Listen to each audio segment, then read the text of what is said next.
Bueno, hermanos, buenos días a todos. ¿Qué les parece si comenzamos orando? Hoy vamos a ver tres temas específicos que tienen que ver con... hemos visto la parte de la exégesis, la primera semana. Hoy día vamos a hablar sobre contexto, sobre género literario y también sobre la línea melódica. Todas estas herramientas son todavía parte de la exégesis, nos van a ayudar a hacer una mejor lectura de la Biblia para poder luego pasar a la reflexión teológica y ya poder ir interpretando un poco más. Pero tenemos que aprender estas herramientas, ¿sí? Así que vamos a comenzar orando para que el Señor nos dé concentración, nos despierte también. Deben estar un poco cansados de repente. Así que oramos. Padre Santo, gracias Señor por tu bondad, por tu gracia Señor, de darnos esta oportunidad de aprender juntos, de aprender de tu palabra, de estar juntos aquí, Señor, porque queremos conocerte más, queremos conocer tu palabra y por medio de ella tener una relación más cercana contigo.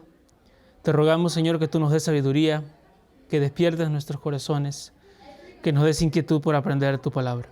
En el nombre de Jesús. Amén. Ok, entonces vamos a comenzar con algo que la semana pasada estuvimos viendo exégesis y vimos la importancia del contexto. Y cuando nosotros nos acercamos a un libro, es importante que tengamos esto en cuenta. Tenemos que ver el contexto de lo que vamos a estudiar, ¿verdad? De lo que vamos a leer. Pero también es importante poder identificar el género del libro que estamos leyendo. Bueno, entonces lo que vamos a comenzar viendo hoy día es géneros literarios. Necesitamos enfocar esto bien, saber qué género estamos leyendo para poder identificar cómo vamos a hacer la exégesis de este texto, del libro que estamos leyendo. En este caso estamos en Hechos, pero hay diferentes libros en la Biblia que tienen diferentes géneros literarios. Entonces voy a estar leyendo a voz fuerte y les voy a pedir eso, que tomen nota de los libros que son mencionados en cada párrafo, ¿sí? Ok, el primer género literario es el género narrativo. Esto incluye libros de la Biblia o secciones de libros que simplemente cuentan la historia de lo que sucedió. Éxodo es una narrativa expansiva y épica. Ruth se centra en la historia de la familia. Hechos cuenta los eventos espectaculares de la primera generación de cristianos, ya que fueron guiados e inspirados por el Espíritu Santo. La narrativa nos cuenta lo que sucedió de acuerdo con los propósitos del autor.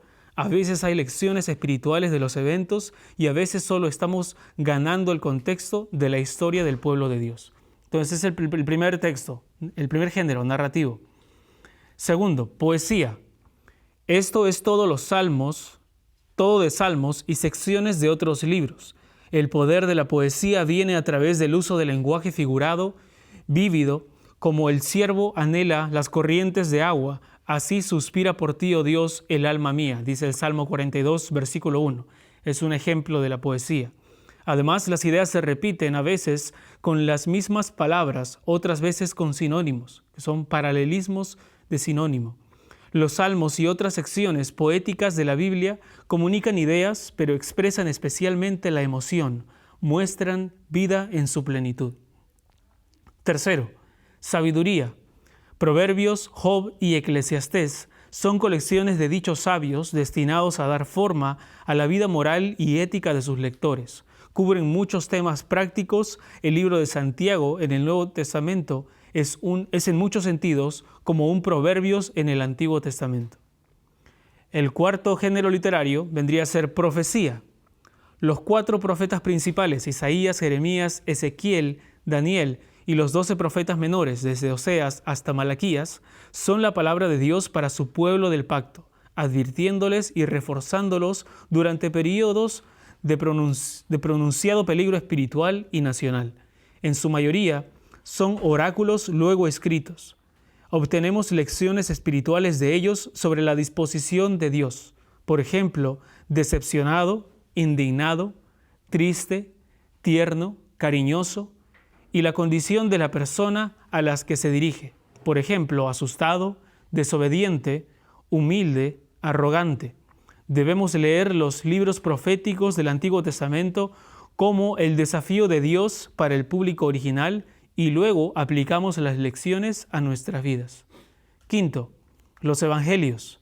Mateo, Marcos, Lucas y Juan son similares a lo largo de la narrativa o biografía, pero son más que esto. Los evangelios son proclamación.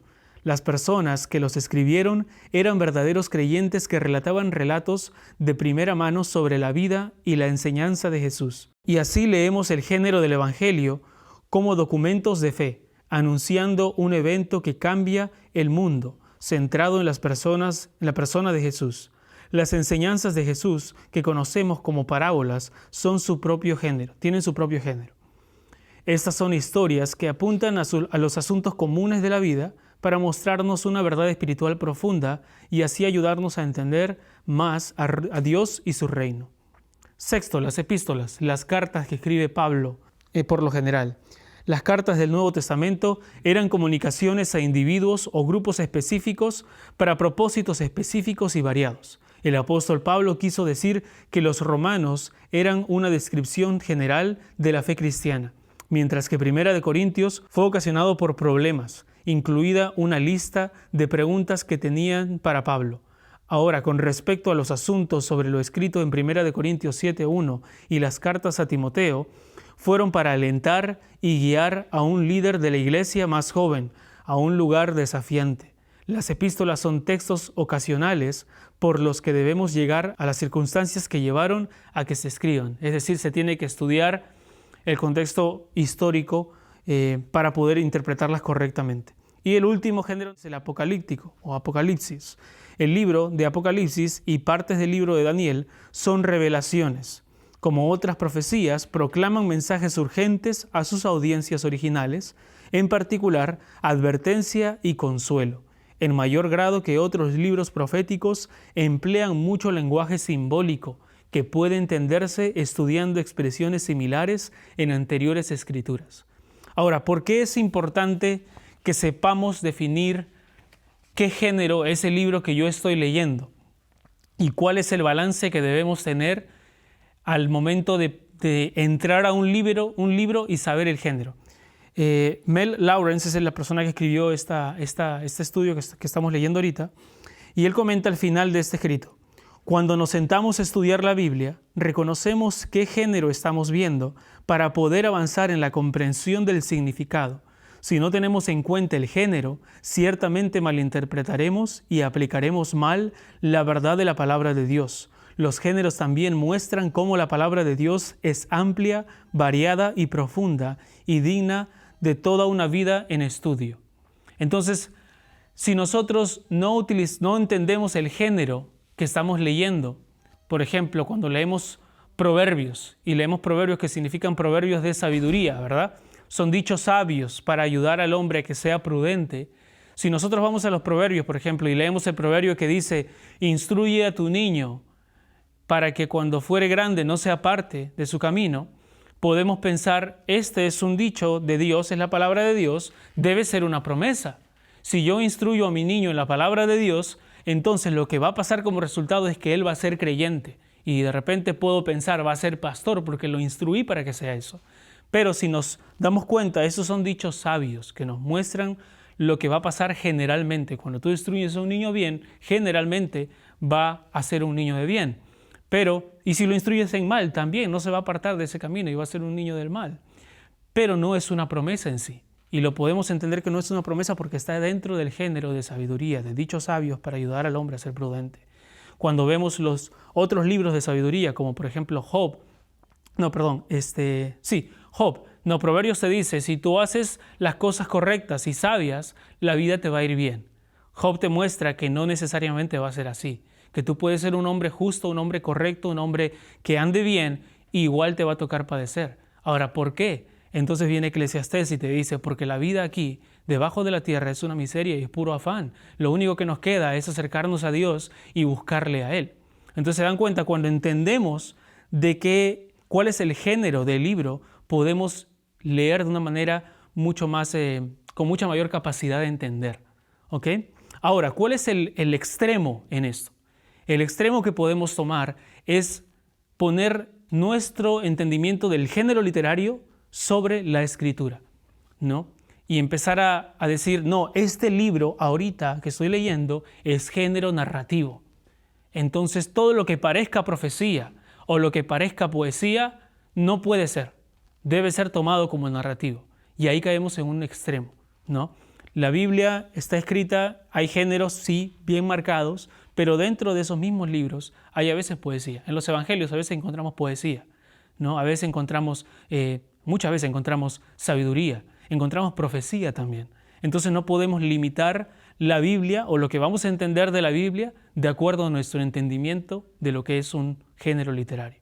¿Okay? Entonces, teniendo eso bien claro, vamos a ver lo siguiente, que es cómo entendemos qué es una línea melódica y cómo vamos a encontrar esa línea melódica. Entonces, el contexto de un libro, vamos a poner acá la palabra contexto. El contexto de un libro se pudiera decir que se puede dividir en dos partes, ¿no? Yo puedo ver, obviamente sabemos que hay diferentes contextos, ¿no? Histórico, ¿no? Contexto bíblico y muchas más variaciones que hemos ya hablado en la primera clase. Y eso va a ser importante. Cuando tú lees hechos, como de repente muchos lo han avanzado, como quedamos la semana pasada, Hechos capítulo del 1 al 4, lo lees 2, 3 veces, tú entiendes entonces el contexto histórico, qué es lo que estaba pasando, ¿no? Entendemos Pedro predicando, bueno, primero capítulo 1, el Espíritu, Jesucristo les dice, no vayan todavía a Jerusalén, no se vayan de Jerusalén, quédense aquí, van a recibir el Espíritu. Capítulo 2 reciben el Espíritu. Capítulo 3 empiezan a predicar y a hacer predicaciones y milagros. Y ya por finalizando el capítulo 3 los mandan presos. Entonces entendemos históricamente qué es lo que está pasando. Ok, esa es una parte y eso vamos a verlo ahora. Pero hay otra cosa que es la línea melódica. Mucho más, algo un poquito más profundo, más difícil de discernir, que toma más tiempo de encontrar. ¿Y cómo encontramos esa línea melódica? Vamos a ver primero la definición de línea melódica y la tienen en sus hojas al lado izquierdo. Línea melódica. Una línea melódica es una breve secuencia de notas que forman una porción distintiva de una canción. Tú sabes cómo va una canción. Te pasa que tú estás escuchando una canción. Por ejemplo, si yo digo tan tan tan tan, ¿qué sigue? Tan, tan, tan, tan, ¿no? Ya ustedes saben qué es lo que sigue, esa es la línea melódica. Pero si yo digo tan, tan, tan, tan, pum, tacarán, tan, tan, tacarán, usted dice, ¿qué pasó ahí? ¿No? Hay un corte aquí, ¿no? No está bien, ahí ha pasado algo que no está correcto. Y a veces así es como nosotros hacemos la interpretación de la Biblia. Estamos siguiendo un mensaje del libro y de pronto nos vamos por una interpretación que uno puede decir, no, espérate, esto no va correcto con la línea melódica. ¿Cuál es la línea melódica? La intención del autor. Vamos a seguir leyendo para poder ser más exactos. Puede ser parte de la melodía principal que se repite y varía. Los libros de la Biblia funcionan de la misma manera. Cada libro tiene una línea melódica, una esencia que informa acerca de lo que trata el libro. Y cada pasaje en el libro entonces servirá a esa línea melódica de algún modo. Así, en la predicación podríamos preguntarnos, ¿cuál es la esencia del libro y de qué forma mi pasaje particular está informando al libro y cómo éste está informando al pasaje? O sea, este es el libro que yo tengo aquí. Este es el libro y yo tengo varios pasajes. Todos esos pasajes deben estar relacionados con el centro del mensaje del libro. Para poder saber ese centro del mensaje del libro, yo tengo que hacer ¿qué cosa? Encontrar la línea melódica. Ahora, ¿cómo encuentro la línea melódica? Está en sus hojas también. ¿Cómo encuentro la línea melódica? Lee el libro de principio a fin. Lee y relee el principio y el final. Busca palabras, conceptos y frases importantes que se repiten y caza declaraciones de propósito. O sea, ve en búsqueda de cazar declaraciones con propósito. Eso te va a ayudar a encontrar la línea melódica. Entonces, ahora vamos a pasar a ver el texto que teníamos. Hechos, capítulos 1 al 4, hasta el 4:22, que era lo que estaba antes del texto que tenemos que revisar. Y vamos a ver primero un resumen para entender todo el contexto y luego de eso vamos a ir más detalladamente buscando versículos esenciales, buscando versículos especiales, buscando palabras repetidas, buscando énfasis que se hacen en los autores para poder entender, ya, esta es la historia, entiendo el contexto histórico, pero también entiendo la línea melódica, también entiendo la intención del autor. Se puede decir, no solamente entiendo lo que está pasando, sino también entiendo lo que el autor está sintiendo al momento de escribir el texto. ¿Ok? Entonces vamos a ver Hechos capítulo 1, vamos a ver todos en sus Biblias en capítulo 1 de Hechos, ¿cuáles son los pasajes más importantes que de repente podemos resaltar o los hechos más importantes? Así que vamos a ir rápidamente por esto. Hechos capítulo 1, versículo 8. Pero recibiréis poder cuando haya venido sobre vosotros el Espíritu Santo y me seréis testigos en Jerusalén, en toda Judea, en Samaria y hasta lo último de la tierra. El poder del Espíritu Santo les fue dado para que testifiquen de Cristo en capítulo 8. Capítulo 2, versículos desde el 1 hasta el 49, principalmente los primeros versículos, es el día de Pentecostés y Pedro predica a todas estas personas que entienden en varios idiomas, ¿no? Todas las personas que estaban ahí de diferentes naciones empezaron a hablar, las personas que habían recibido el Espíritu Santo empezaron a hablarle en su propio idioma. Pedro cita a los profetas del Antiguo Testamento para validar a Jesús, para mostrarles, mira, este es el Mesías del cual estaban hablando. Él cita a Joel y a David. Dice el versículo 36, sepa pues ciertísimamente toda la casa de Israel que este Jesús, a quien vosotros crucificasteis, Dios le ha hecho Señor y Cristo. Y ellos respondieron, ¿qué debemos hacer? Arrepiéntanse y crean. Y creyeron en ese día 3,000 personas. Y día a día se iban agregando más personas en el tiempo que ellos seguían unidos y predicando el Evangelio. Capítulo 3, del 1 al 26, el hombre cojo es sanado en la puerta de la Hermosa. Esa es la puerta donde está el pórtico. Pedro y Juan sanan a un cojo. Ahí es cuando le dicen, no tengo ni oro ni plata, pero lo que tengo te lo doy en el nombre de Jesús. Levántate y camina. Contrario a lo que dicen los apóstoles modernos, ¿no? Tengo todo el oro y tengo toda la plata, pero no tengo a Cristo, pero levántate de todas maneras y te voy a sanar, ¿no? Muy contrario a los apóstoles modernos que se hacen llamar así. Pedro predicó un segundo sermón, así le dice, así que arrepentíos y convertíos para que sean borrados vuestros pecados, y 5,000 personas son salvadas. Y capítulo 4, versículo 1 al 22, Pedro y Juan son arrestados, viene la primera persecución de la iglesia, mientras que hablaban a la gente, hablaban todas estas cosas de Jesucristo como la mayor autoridad, como que ustedes lo han matado, y esto no le gustó a los fariseos, y tomaron a ellos y los pusieron en prisión, porque ponían en riesgo el poder del liderazgo judío y su posición dentro del dominio romano.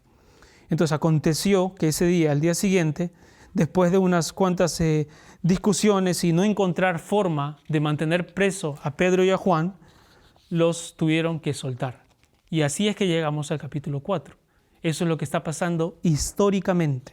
Ahora, eso es lo que está pasando históricamente. Ya lo tenemos, ok, entendí. ¿Eso es suficiente?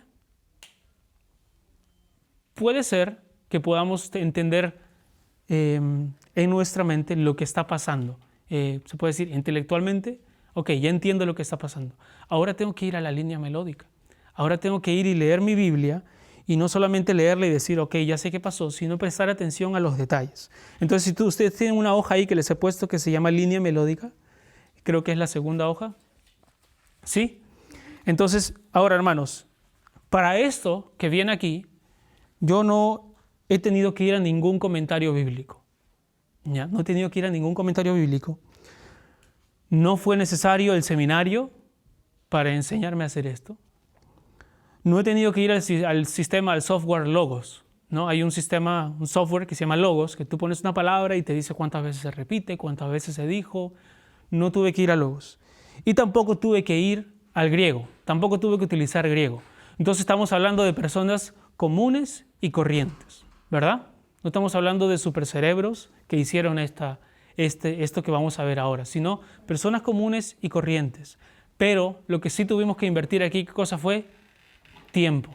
Lo que sí tuvimos que hacer fue invertir tiempo, dedicación y observación para entender lo que el autor estaba viviendo y sintiendo. Entonces miren cómo hay 2 puntos, en realidad hay 3 puntos, pero no quería alargarme mucho, pero hay 3 puntos principales que se resaltan en los primeros capítulos. Así que vamos a leer, voy a pedir a Omar que pueda leer versículo 14 y 15 de lo que está apuntado aquí. Y luego a Abby que lea el 1:21, a Denise que lea el capítulo 2, versículo 1, y a mi hermano Rubén que pueda leer la última parte, 2:44, 46 y el 3:1 de esta parte. El primer tema que se resalta en la línea melódica, vemos la repetición de las palabras que nos informan que ellos estaban juntos, que ellos estaban unidos. ¿Ok? Entonces vamos a leer esos versículos, comenzando por Omar. Todos estos perseveraban unánimes en oración y ruego, con las mujeres y con María, la madre de Jesús, y con sus hermanos. Aquellos días Pedro se levantó en medio de los hermanos, y los reunidos eran como 120 en número, y dijo: es necesario, pues, que de estos hombres que han estado juntos con nosotros todo el tiempo que el Señor Jesús entraba y salía entre nosotros. 2:1. Cuando llegó el día de Pentecostés, estaban todos unánimes juntos. 2:44, 46. Todos los que habían creído estaban juntos y tenían en común todas las cosas, y perseverando unánimes cada día en el templo, y partiendo el pan en las casas, comían juntos con alegría y sencillez de corazón. 3:1. Pedro y Juan subían juntos al templo a la hora novena, la de la oración. Ok, entonces, ¿cuál es la palabra que ustedes ven que se repite en estos versículos que están en todos? Capítulo 1, capítulo 2, capítulo 3. ¿Cuáles son las palabras que se repiten? Unánimes, reunidos, han estado juntos, unánimes juntos, perseverando unánimes y juntos. Entonces, si tú te das el tiempo de pasar y leer una y otra vez, te vas dando cuenta. Aquí hay una palabra que se repite. Entonces voy a marcarla. Parece interesante. Luego pasas más tiempo, el capítulo 2 otra vez. Aquí también hay unánimes, juntos, caminaban juntos. Estaban todos estos hombres que caminaban junto a nosotros. Luego vas capítulo 3 y encuentras también, caminaban juntos. Ya hay una atmósfera de lo que está pasando. No solamente sabes históricamente lo que ha pasado, sino también sabes cómo ellos estaban juntos. Ahora vamos a ver la segunda parte. Conocían las Escrituras. Otra parte de la línea melódica que resalta en estos textos, desde el capítulo 1 hasta el capítulo 3, es que estos hombres conocían las Escrituras. ¿Cómo podemos ver eso? Porque hacían referencia al Antiguo Testamento y a la autoridad mesiánica y también a la sabiduría de Dios. Entonces, versículo 1:16 dice: era necesario que se cumpliese la Escritura en que el Espíritu Santo habló antes por boca de David. ¿Cómo sabían ellos que se hablaba por boca de David? Porque leían las Escrituras. 1:20, o bueno, también, para ser totalmente claro, también era una cultura bastante de pasar la información oralmente, ¿no? Pero generalmente hay un enfoque en las Escrituras. 1:20, porque está escrito en el libro de los Salmos, dice. 2:16 dice: mas esto es lo dicho por el profeta Joel. Entonces ellos leían los Salmos, ellos leían al profeta Joel. 2:25, porque David dice de él, o sea, es lo que da la palabra de David de repente en los Salmos. 2:29, varones hermanos, se os puede decir libremente del patriarca David. Esto lo hacen para mostrar la autoridad. Jesucristo como hijo de David, como el Mesías prometido. 2:34, porque David no subió a los cielos, pero él mismo dice, o sea, haciendo otra vez referencia, él dice en tal libro, de repente en los Salmos. 3:13, el Dios de Abraham, Israel y Jacob, el Dios de nuestros padres, ha glorificado a su Hijo Jesús, a quien vosotros entregasteis. Cuando dicen el Dios de Abraham, de Isaac y de Jacob, si eres un lector del Antiguo Testamento, sabes que esa palabra se usa muchísimo en el Antiguo Testamento, esa frase. Capítulo 3, versículo 18. Pero Dios ha cumplido así lo que había antes anunciado por boca de todos sus profetas. Otra vez, señalamiento a sus profetas. Capítulo 3, versículo 28. habló Dios por boca de sus santos profetas que han sido desde el tiempo antiguo. Habló por boca de sus santos profetas. Otra vez, señalamiento de los profetas. 3:24. Y todos los profetas, desde Samuel en adelante, cuantos han hablado, también han anunciado estos días. Entonces, ¿qué nos queda claro con estos versículos y estas palabras repetidas? ¿Quién puede opinar en ese aspecto? ¿Qué cosas quedan claro de este pueblo, de la iglesia primitiva? Conocían las escrituras. Conocían las escrituras. ¿Y qué más? El primer punto también. Estaban juntos. Y estaban juntos. Oh, ya, entonces, ahora que yo ya leí de esa manera, entiendo históricamente qué estaba pasando. Jesucristo dice, no se vayan, quédense hasta que venga el Espíritu Santo. Ok, se quedan. Viene el Espíritu Santo, tienen poder, comienzan a predicar. Primer sermón se convierte en 3,000. Segundo sermón se convierte en 5,000. Tercer capítulo los ponen presos porque están poniendo en peligro la autoridad. Ok, eso es históricamente. Pero ahora, ¿cómo se sentían esas personas? Ok, entonces vuelvo a leer, regreso, capítulo 1, otra vez. Vamos a marcar palabras, vamos a señalar frases, vamos a tomar notas. No me importa si mi Biblia se ve escrita. Esto no es un libro para coleccionar, es un libro para escudriñar, para comer, para masticar, para que yo pueda aprender de mi Señor. Entonces marco o tomo notas, de repente un cuaderno, si te gusta mantener tu Biblia ahí limpiecita, te entiendo, pero tomas notas, ¿ok? Porque a mi esposa le gusta un poquito como que no raye la Biblia, ¿no? Pero yo rayo cualquiera, no importa, pero cuando tú haces eso, entonces empiezas a decir, ok, ya tengo ese contexto histórico, ahora vamos a ver qué es esto. Estaban juntos. Segundo, unánimes. Tercero, caminaban juntos. Cuarto, y perseveraban unánimes y tenían todas las cosas en común. Oh, ya va quedando algo cierto acá. Y vuelvo a leer otra vez y empiezo a ver.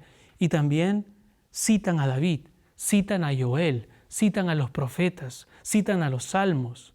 Ok, entonces estas personas no solamente están pasando por un momento difícil y tienen de repente a dos de sus líderes presos y han estado pasando una presión fuerte por esos nervios que puede experimentar uno al tener a uno de sus líderes preso. Pero espérate, este pueblo no depende de estos hombres, aunque los ama y aunque los quiere. Ellos conocen a su Dios y ellos están unidos. Ahora, hay un tercer punto que no lo puse aquí porque nos íbamos a hacer una lista muy larga, pero es también, hacen mucha referencia a la omnisciencia y a la soberanía de Dios. Cosa que les muestra, Dios está en control y Dios sabe todo lo que estamos pasando y lo que estamos sintiendo. ¿Ok? Entonces ahora, después de eso, ¿creen ustedes que tenemos un contexto mucho más claro antes de llegar al capítulo 4, 23, 31? ¿Verdad? Es diferente leer ahora así. Ahora es diferente leerlo así porque ahora yo ya entendí lo que estaba pasando, lo que ellos estaban sintiendo y ahora es que yo voy a ir a mi pasaje. Hechos 4, 23, 31. Ahora yo he hecho una ayuda ahí con colores. Eso es más o menos un poquito como puedo tomar notas. A veces tengo esta Biblia que tiene los bordes, ¿no? Los bordes así para escribir. Entonces, cuando tienen esa Biblia con los bordes para escribir, ustedes pueden tomar notas, apuntes. Ahí yo he dejado algunos puntos que si tienen un lapicero, vamos a ir ahora por todo este texto, teniendo en mente lo que hemos visto ya antes, y van a ir ustedes tomando notas. ¿Sí? A ver, tomen notas, escriban ahí todo lo que ustedes vayan viendo. ¿A alguien le falta un lapicero? Perfecto. Hechos capítulo 4, 23, 31. Los creyentes piden confianza y valor. Versículo 23 dice, y puestos en libertad, vinieron a los suyos y contaron todo lo que los principales sacerdotes y los ancianos les habían dicho. Y ellos, habiendo oído, alzaron unánimes la voz a Dios y dijeron, soberano Señor, tú eres el Dios que hiciste el cielo y la tierra y el mar y todo lo que en él hay. Ahora voy a tomar una hoja color para poder identificar bien. Ahora, ¿por qué marqué unánimes y soberano con verde? Lo marqué porque son palabras que de repente, primera vez que las leo, no las conozco, entonces digo, voy a buscar su significado en el diccionario. si quiero pasar por ese texto y entenderlo bien, tengo que entender cada palabra que dice aquí. Ahora, marco con rojo, soberano Señor, porque me parece que está mostrando un atributo de Dios, parte de lo que es la persona de Dios. Luego dicen, tú eres el Dios que hiciste el cielo y la tierra, y el mar, y todo lo que en ellos hay. ¿Qué nos dice esto? ¿Qué veo esto? ¿Qué nos muestra esto acerca de la persona de Dios? ¿Qué opinan? Nos muestra a Dios como un creador. Entonces ahí ven un guión que hay ahí, pueden poner ahí, veo a Dios como creador o creador, ¿no? Hiciste el cielo y la tierra y el mar y todo lo que en ellos hay. ¿Qué hay en el cielo? ¿Qué hay en la tierra? ¿Qué hay en el mar? Sus criaturas, ¿no? Sus criaturas, sean las más minúsculas, los pequeños parásitos, hasta la ballena azul. Todas esas criaturas, Dios las diseñó. Si me detengo un poco a pensar, puedo profundizar un poco más y darme cuenta que Dios creó lo más detallado, lo más pequeño y también lo más detallado hasta lo más grande. Todo pertenece a Él. Y esto, si me pongo a pensar un poco más, me hace recordar a otros versículos. Colosenses, que dice que todo está bajo su poder, que todo depende de Él y todo subsiste por Él.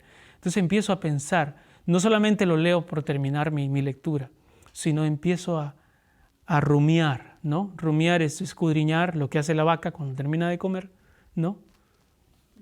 Devuelve su pastito y lo vuelve a masticar y lo vuelve a masticar. Y eso es lo que, hermanos, hay que leer lento.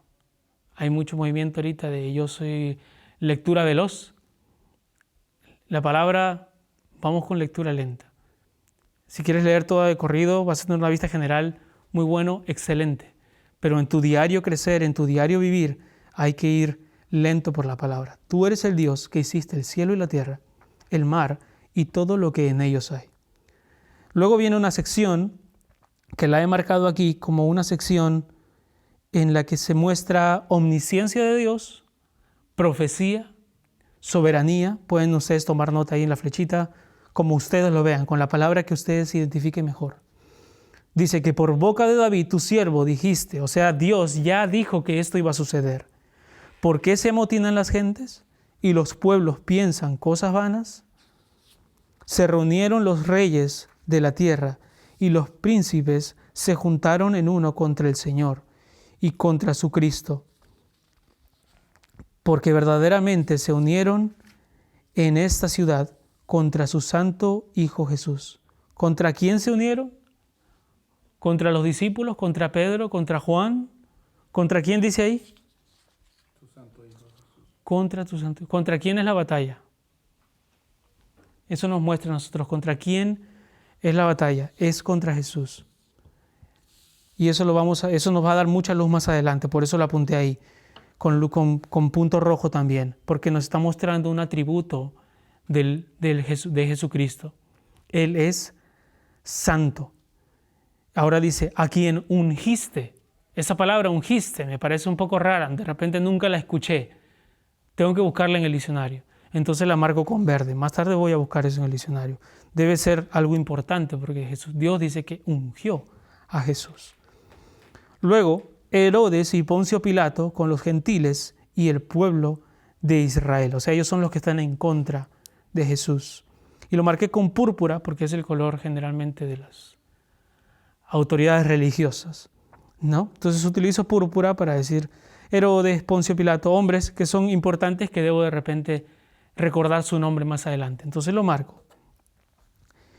Versículo 28 dice, para hacer cuanto tu mano y tu consejo habían antes determinado que sucediera. Oh, mira, interesante. Para hacer cuanto tu mano y tu consejo habían determinado que sucediera. Entonces, esto no se le escapó de las manos a Dios. Esto no fue algo que a Dios le sorprendió, que llegaron los fariseos y dijeron, vamos a tomar a tus discípulos o vamos a matar a Jesús. No, sino que acá dice que para hacer cuanto tu mano y tu consejo antes habían determinado que sucediera. Entonces esto lo conecto yo con el versículo 24 que está arriba, donde dice soberano Señor. Y recuerdo, aquí hay una verdad que debo prestar atención. Dios es soberano. Él había determinado que esto sucediera. Paso versículo 29. Y ahora, Señor, mira sus amenazas y concede a tus siervos que con todo denuedo hablen tu palabra. 29. Concede a tus siervos. Lo marqué con verde. ¿Por qué? Porque me pareció una oración muy humilde. Concede a tus siervos. No es una demanda, no es un reclamo, no es un arrebatar de Dios, sino que es un pedir humilde. ¿Cómo piden los hermanos de Hechos a Dios que les dé de nuevo? Lo hacen con humildad. Concede a tu siervo. Qué interesante. Me detengo a pensar en esa palabra y empiezo a pensar cómo yo oro, de qué manera yo oro. A veces estoy reclamando, a veces estoy juzgando, pero ya no estamos yendo a la aplicación. Pero se dan cuenta, hay que rumiar, hay que estar en constantes preguntas al texto. Concede a tus siervos que con todo denuedo hablen tu palabra. Ahora, la palabra denuedo se repite aquí. ¿Dónde más hemos visto denuedo antes? Capítulo 2, ¿no? Cuando vino el Espíritu Santo y ellos predicaban con denuedo. Ahora, ¿qué significa denuedo? Entonces, no sé, lo voy a marcar con verde para buscar en mi diccionario, ¿no? Valentía, coraje, ser capaz, fortalecidos en el Espíritu Santo. Ahora, esa era su oración. Versículo 30, mientras extiendes tu mano para que se hagan sanidades y señales y prodigios mediante el nombre de tu Santo Hijo Jesús. ¿Mediante quién? Mediante el Santo Hijo Jesús. Por medio de Él es que se hacen los milagros. No por medio de personas, no por medio de otras personas, sino mediante Él es que vienen esos milagros, prodigios y señales. Y lo resalto con verde para también resaltar. Ellos no solamente estaban pidiendo de nuevo, sino también que le pedían al Señor que les permita hacer señales y prodigios mediante Jesucristo. Ahora viene la respuesta a la oración. Cuando hubieron orado, el lugar en el que estaban congregados tembló. Marco la palabra congregados en verde porque me parece una palabra nueva. Congregados, ¿qué significa eso de congregarse o estar congregados? Busco en el diccionario, significa de pronto estar unidos, estar juntos, estar en una comunión. Ok, ya entiendo que estaban entonces unánimes, como me dice capítulo 1, como me dice capítulo 2, como me dice capítulo 3. El lugar donde estaban congregados tembló y todos fueron llenos del Espíritu Santo. Lo marco en verde, llenos del Espíritu Santo. ¿Qué significa estar llenos del Espíritu Santo? Y lo guardo de repente para el sábado, el día que tengo más tiempo, poder seguir estudiando. ¿Qué significa estar lleno del Espíritu Santo? Le pregunto a mi pastor, ¿qué significa estar lleno del Espíritu Santo? De repente me da unos versículos que pueda revisar y pueda seguir aprendiendo. Y hablaban con denuedo la palabra de Dios. Esa era la respuesta. ¿Qué habían orado ellos? Que tuvieran denuedo para predicar la palabra de Dios. La respuesta, ¿cuál fue? Ellos hablaban con denuedo. Entonces, ¿qué pueden ver hasta aquí? ¿Qué han entendido hasta aquí? Si algunos pueden dar su opinión. ¿Qué hemos podido ver? ¿De qué manera te sirve esto que estás aprendiendo? Pues ver que debemos leer la palabra con detenimiento, con cuidado, repetidamente. Uh-huh. Ver las palabras o frases que se repiten.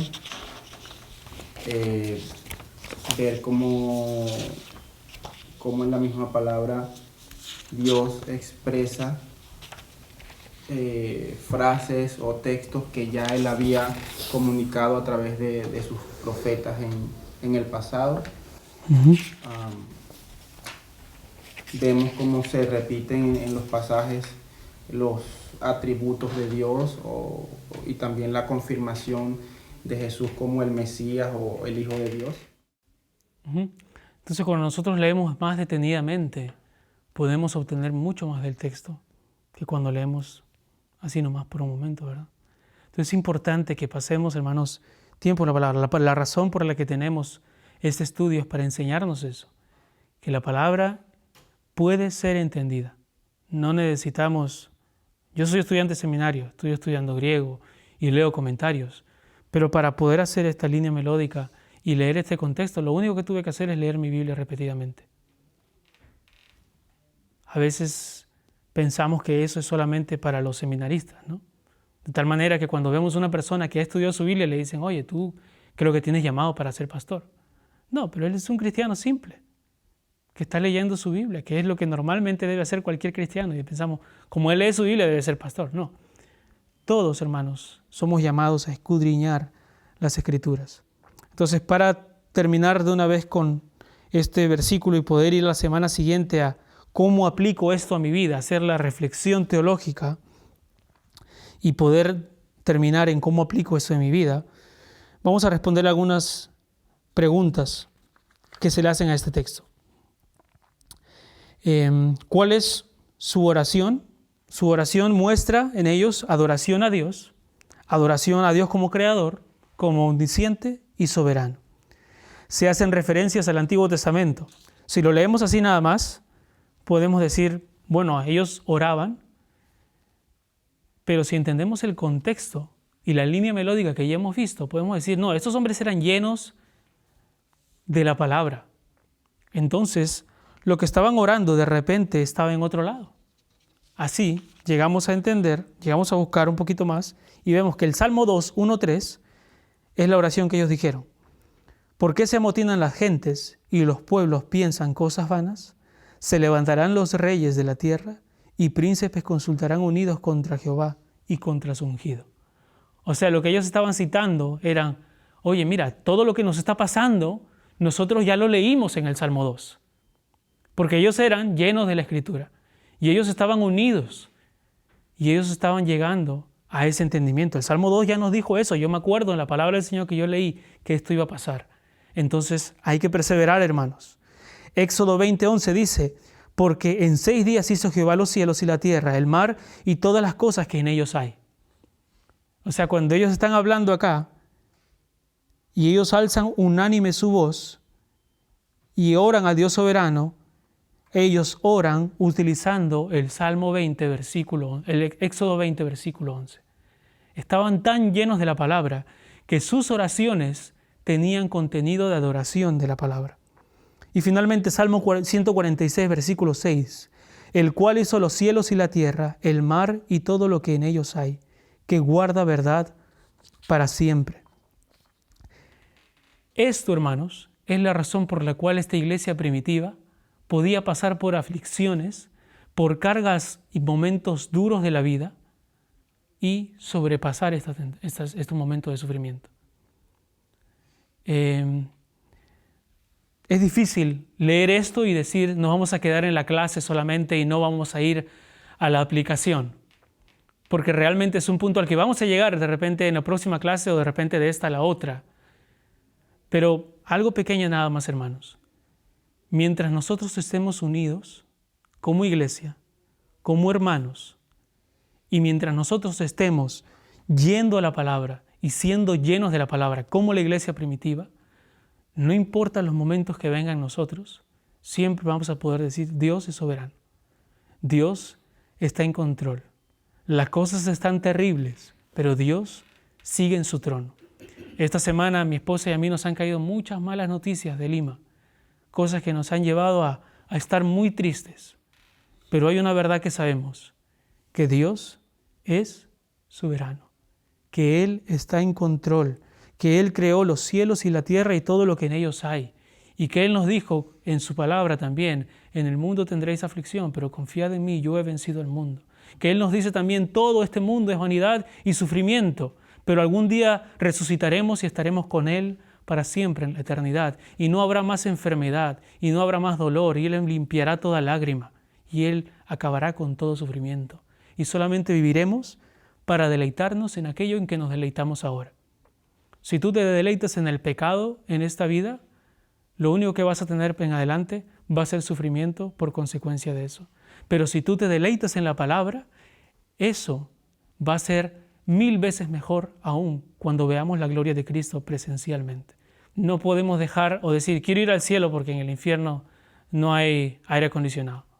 Mejor quiero ir a un lugar más cómodo y estar ahí nada más. No, queremos ir al cielo porque queremos ver la gloria de Cristo. Y si tú quieres ver la gloria de Cristo y si tú quieres honrarle, eso se evidencia aquí en la tierra en que tú pasas tiempo en su palabra. Tu disposición a leer las Escrituras y a rumiar las Escrituras, a escudriñar las Escrituras, es tu disposición a crecer en santidad, a crecer en semejanza a Jesucristo. Si decimos que queremos ser como Jesucristo, pero no queremos leer las Escrituras, estamos engañándonos a nosotros mismos. Pero si decimos que queremos ser como Jesucristo y crecer en santidad, entonces no hay nada mejor para nosotros que pasar tiempo en las Escrituras y meditar en ellas. ¿Ok? Vamos a terminar con eso. Oramos. Padre Santo, gracias Señor por tu palabra. Gracias mi Dios porque tu palabra es suficiente para todas nuestras necesidades espirituales y para hacernos semejante a tu Hijo Jesucristo. Ayúdanos a regocijarnos en tu palabra y ayúdanos a amarla cada vez más. Ayuda Señor porque nuestros corazones no se deleitan muchas veces en la palabra. Pero por tu gracia te rogamos que pongas en nosotros el querer y el hacer de amar tu palabra cada día más y acercarnos, Señor, a ella. En el nombre de Jesús. Amén.